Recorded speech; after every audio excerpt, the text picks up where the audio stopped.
No Multifit desta semana, nós vamos conversar com o Dr. Daniel Gazziri, que é cirurgião bucofacial e que atende pacientes com deformidades na face, e o que atrapalha muito na autoestima.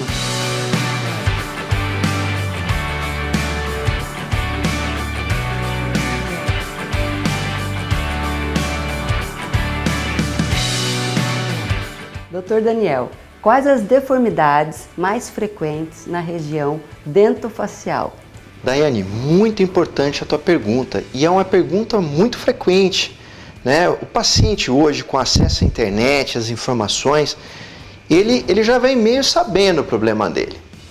O que a gente vê mais comum são os pacientes que são padrão facial 2, e aqui temos uma caricatura do Bart Simpson, que é um classe 2, então ele não tem queixo. Ele é um padrão facial 2, é aquele paciente que queixinho é para trás. Tá? E temos o contrário disso, que é o paciente que é padrão facial 3, o classe 3 dentária. Tá? Depois vamos falar um pouquinho do que é padrão e o que é classe. A gente precisa saber isso para diagnosticar, isso é importante. Mas o padrão facial 3, ele tem aquele queixo enorme lá na frente.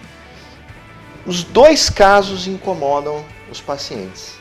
Tanto que o paciente que é padrão facial 2 é muito comum ele chegar aqui no consultório e fazer isso com o queixo, para tentar projetar o queixo, que ele não tem.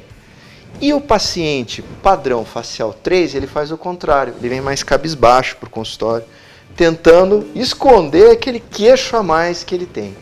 Tá? Então você vê como é que mexe com a autoestima do paciente isso. É funcional? É funcional. Por quê? Porque ele não consegue mastigar direito. O encaixe dos dentes dele não é legal. Então ele não consegue ter uma atividade mastigatória igual a gente tem. E junto também afeta a parte respiratória do paciente. Nossa! Inclusive atrapalhando as atividades físicas dele muitas vezes. Atrapalhando o sono, é o paciente que ronca quando dorme, que dorme de boca aberta, porque ele não consegue fechar a boca. Quais os prejuízos funcionais aos pacientes? Então, Daiane, o que acontece? Esse paciente é o paciente que ele é padrão facial 3, ou seja, ele tem aquele queixo enorme que incomoda demais ele e afeta a autoestima dele. Tá? Tanto que depois da cirurgia ele mudou totalmente o estilo de vida dele, ele começou a pedalar, fazer esporte, se cuidar mais. Mas a gente vê na radiografia dele que ele tem também, além de um queixo muito proeminente, que ele tem os dentes fora de posição da parte superior, que é a maxila, em relação à inferior, que é a mandíbula. Isso devia estar encaixando igual um zíper os dentes dele, e a gente vê que isso é impossível. Então, esse paciente, ele mastigava em 2 dentes. Vocês imaginam o que é o paciente ter apenas 2 dentes para ele triturar todos os alimentos dele? Consequência dele, gastrite. Ah, Ele fazia tratamento. mas também gera alguma dor por causa da mastigação errada? Perfeito. Ele vai ter dor aonde? Na articulação da mandíbula, articulação temporomandibular. Muitas dores e dores na face. E as pessoas às vezes não veem isso. A família dele... Então, isso que eu ia perguntar, só foi ver isso na vida adulta? Ou a família já tinha visto antes? Ou ele que viu? A família até viu, até procurou alguns dentistas, mas faltou embasamento técnico, infelizmente, para o colega dentista, fazer o diagnóstico dele e falar, olha, o teu caso não é só colocar aparelho ortodôntico, só aparelho não vai resolver no teu caso. Graças a Deus, a maior parte dos casos, essas discrepâncias elas são muito pequenas e se resolve com aparelho ortodôntico, principalmente quando é visto na infância. Por quê? Porque daí consegue fazer a ortopedia facial e funcional. E aí, na infância, começa a tratar e resolve. Então, ele é um paciente que mudou muito. Tá? Ele era assim. Isso é ele mordendo, ele está encaixando os dentes aqui do jeito que ele consegue. E aí o que ocorreu? Cirurgia dele foi realizada em 2014 no Hospital Evangélico de Londrina e 21 dias depois é outra pessoa. É outra pessoa. Que tem casos que em 6 meses a gente está dando alta e tem casos que demora mais de 1 ano. Então não ache que vocês vão passar por um procedimento desse e um mês depois do procedimento pode ir embora, tá tudo bem, obrigado. Não, é uma cirurgia complexa. E porque é uma cirurgia complexa, ela requer um pós-operatório com acompanhamento ali muito presente e por um longo período de tempo, inclusive com restrições alimentares. Olha. Infelizmente, a pessoa que passa por essa cirurgia, ela vai ter que mastigar uma comida mais pastosa, no início só líquida, e aí entra o trabalho do colega nutricionista, entra o colega fisioterapeuta para reabilitar esse paciente, depois entra o colega fonoaudiólogo. Então vocês imaginem que isso aqui é um tratamento tão complexo que envolve várias equipes especializadas. Inclusive o ortodontista é o cara que começa a posicionar os dentes, para esses dentes estarem numa posição adequada, para a gente poder levar esse paciente para a cirurgia e desmontar e encaixar o quebra-cabeça. Isso é fundamental. E o ortodontista, antigamente, ficava 3 anos com o paciente. Hoje, com Invisalign, com técnicas mais modernas de ortodontia, o paciente em 1 ano e meio geralmente está pronto para a cirurgia. E atualmente, as cirurgias são mesmo menos invasivas? Atualmente, a busca é realizarmos procedimentos cada vez mais precisos e cada vez menos invasivos ao organismo do paciente. Por que disso?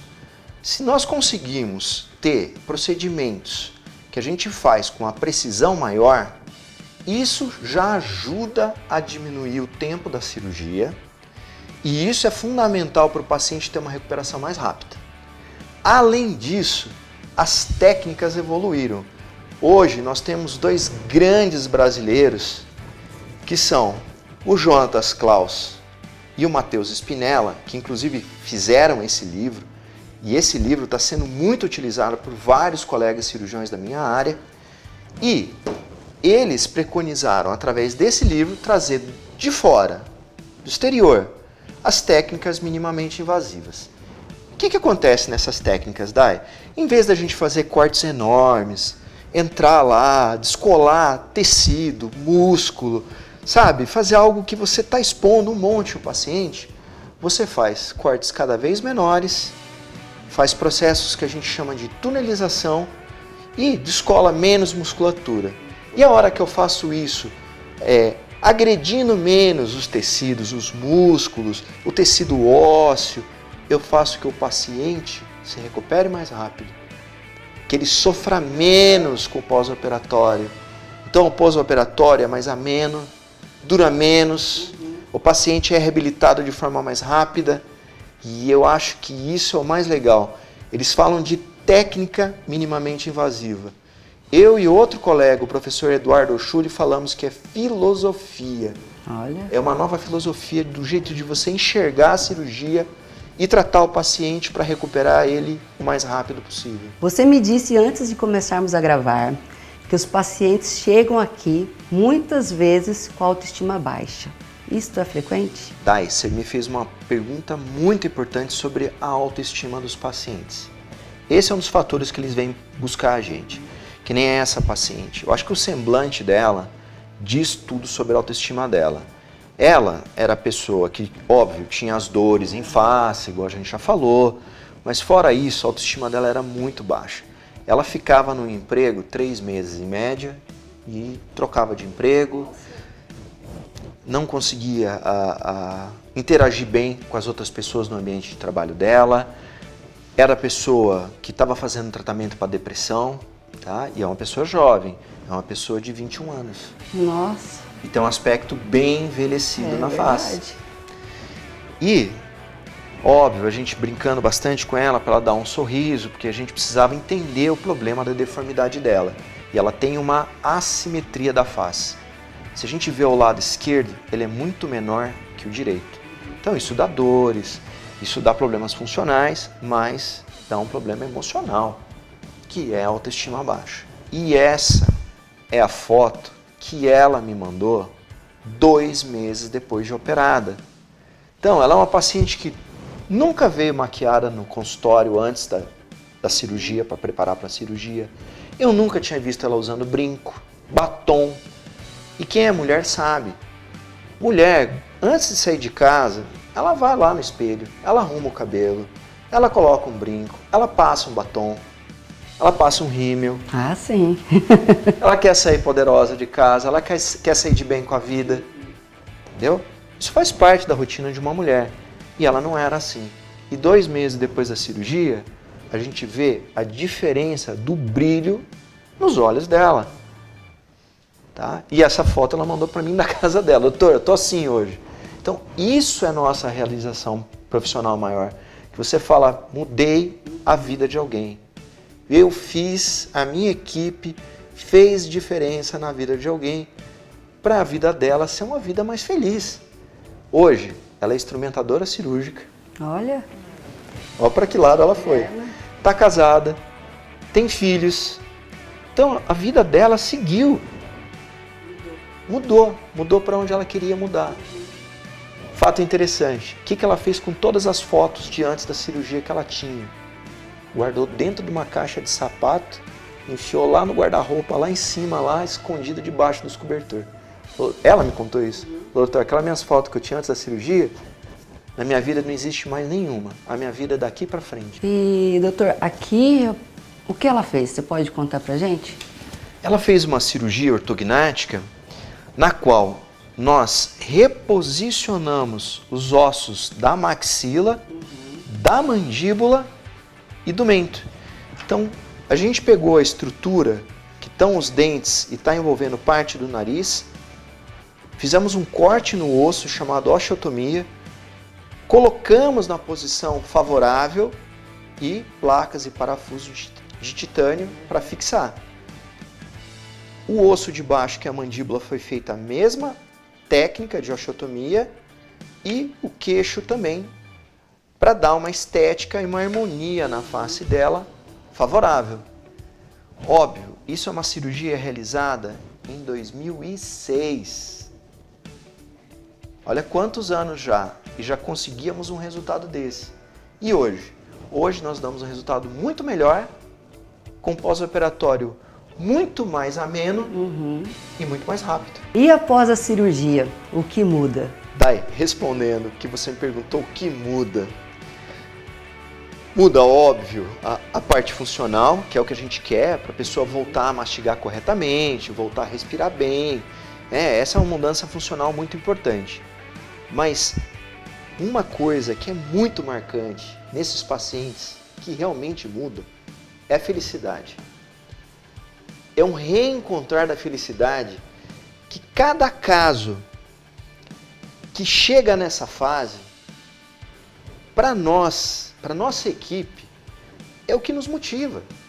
Porque assim, a hora que você vê uma paciente fazer uma declaração dessa numa rede social e ela mesma postar a foto dela do antes e de como ela está agora, a foto e o que ela escreveu é aquilo que faz até tirar a lágrima dos olhos da nossa equipe, porque não tem como a gente não ficar feliz e realizado por ela. A realização dos nossos pacientes é a nossa realização. É a hora que a gente sabe que o nosso trabalho fez a diferença na vida das pessoas. Então, a felicidade deles ela é imensurável depois da cirurgia. É outra vida. Doutor Daniel, parabéns, viu, por esse trabalho maravilhoso.